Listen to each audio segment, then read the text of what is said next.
বন্ধুরা, আমরা কি জানি ২০২৬ ইতিহাসের সবচেয়ে ভয়ঙ্কর গরম বা গ্রীষ্ম? এল নিño কি? কেন হঠাৎ গরম আর খরা বাড়ছে? হঠাৎ এত গরম কেন?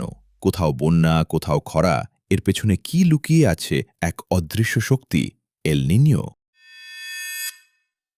এল নিño হল একটি প্রাকৃতিক জলবায়ু পরিবর্তনের ঘটনা। যখন প্রশান্ত মহাসাগরের পানি স্বাভাবিকের চেয়ে বেশি গরম হয়ে যায়, তখনই শুরু হয় এল নিño। এল নিño এর আসল সত্য।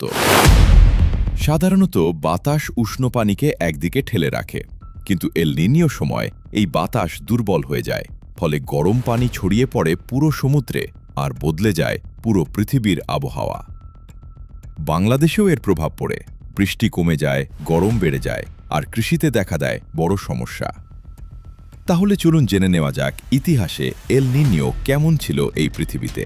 1877 সাল, একটা গ্রীষ্ম, যেটা ছিল শুধু গরম না, বরং মৃত্যু, দুর্ভিক্ষ আর আতঙ্কের প্রতীক। ব্রিটিশ ভারতের মাদ্রাজ অঞ্চলে লাখ নয়, কোটি মানুষ না খেয়ে মারা যায়। রাস্তা জুড়ে লাশ, গ্রাম জুড়ে নীরবতা।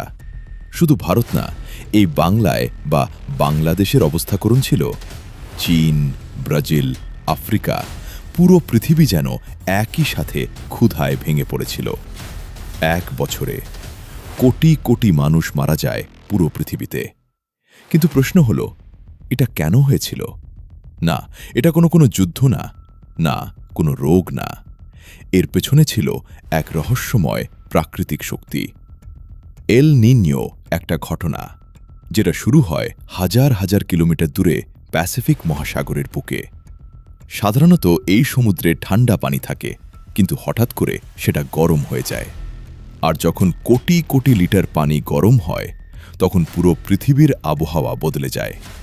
বাতাসের দিক বদলে যায়, বৃষ্টি কমে যায়, তাপমাত্রা বেড়ে যায় ভয়ঙ্করভাবে। এটাকেই বলে এল নিño।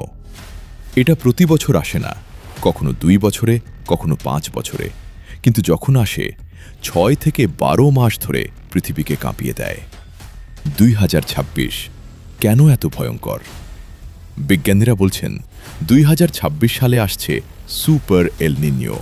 এমনকি কেউ কেউ বলছেন এটা হতে পারে গত 140 বছরের সবচেয়ে বড় এল নিño। এখন একটা ভয়ঙ্কর বিষয় বুঝুন। আগে যখন এল নিño আসত, পৃথিবীর তাপমাত্রা 1.5 ডিগ্রি সেলসিয়াস বাড়ত।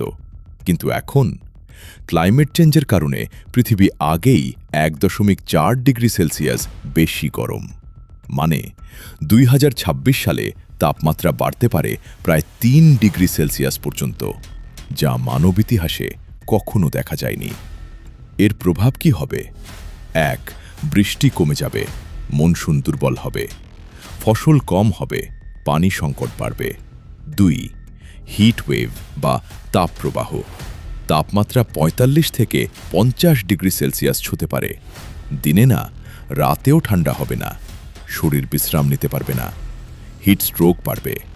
3. খাবারের দাম বাড়বে। ফসল কম মানে খাবারের দাম বাড়বে।